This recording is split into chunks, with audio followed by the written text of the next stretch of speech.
Hi, I'm Zafar Beeblebrox, a British tech guru. You've probably heard that I'm working on my car, and it's a choice of working on it myself or paying the dealer. I've tried independence, and the experience has not been good with independent mechanics. And I remember I was getting a nasty squeak, and he said, "Oh, that's your alternator belt. We'll do this, this, and this." Did not solve the problem, cost me a lot of money. Went to the dealer, and he said, I know exactly what it is. Fix the problem there and then. Didn't cost me as much as I've been charged by the independent. And I keep finding this with independents. And I keep finding that the only place really to go is the dealer. And by the time, and it works out cheaper too, because by the time you've paid the independent to do the job badly, and then you found another independent to do the job properly, you've paid more than if you just went to the darn dealer in the first place. And now the experience of my mistress is not happy. She decided to use a mobile mechanic, and she said, "Oh, he's got good reviews." Really? Looked like a meth head to me. Okay.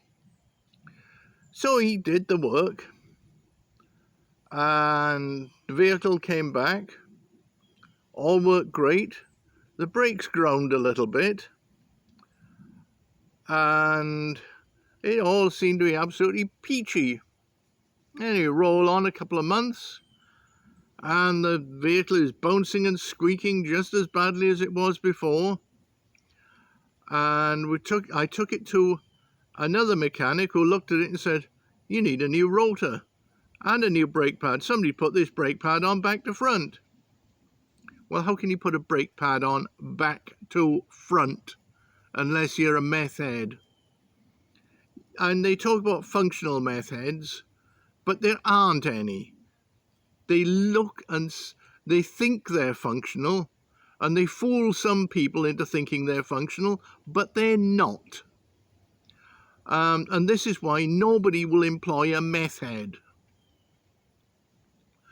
And, well, and apart from builders will hire meth heads, and they do, and you can see the results in what they do. Anyway, I'm got a few things. I went to the dealer the other day to solve a few things with the vehicle, and came back with having found some other things that I didn't know existed. I have no way of verifying that it wasn't a rip-off, but I'll go with what the dealer says. So I paid for that, but I've still got the original problem I went to him for, which now apparently is the shock absorbers, front and rear shock absorbers, and the sway links. Well, I'm pretty sure that's going to be expensive at the dealer, so I'm looking into doing that myself. And if it was just shocks, that would be fairly straightforward, but I gather the sway links probably need doing as well.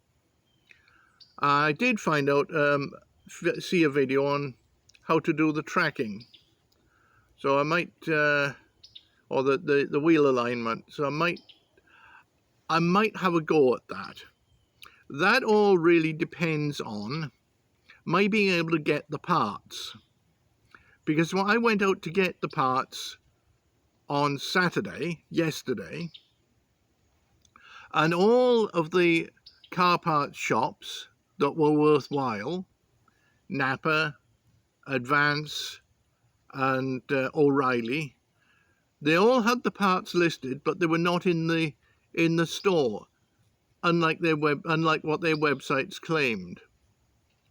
So I'm probably going to have to order them. They did offer to order them for me to pick up today, but it's Sunday. I don't go anywhere on a Sunday. It's like a Saturday. I don't go anywhere on a Saturday unless I can possibly avoid it. I just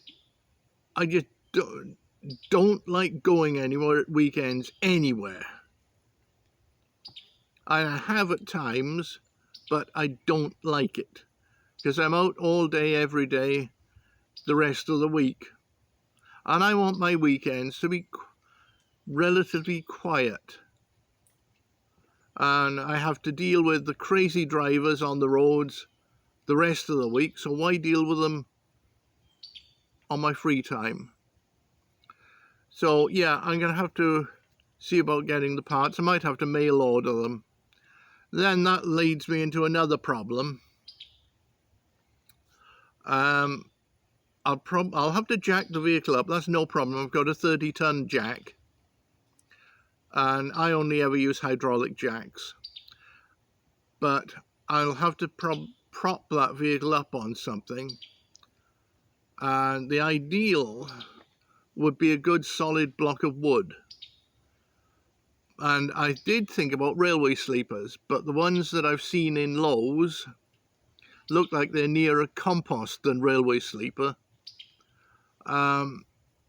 There's the dimensional lumber in Lowe's, but that's nowhere near big enough.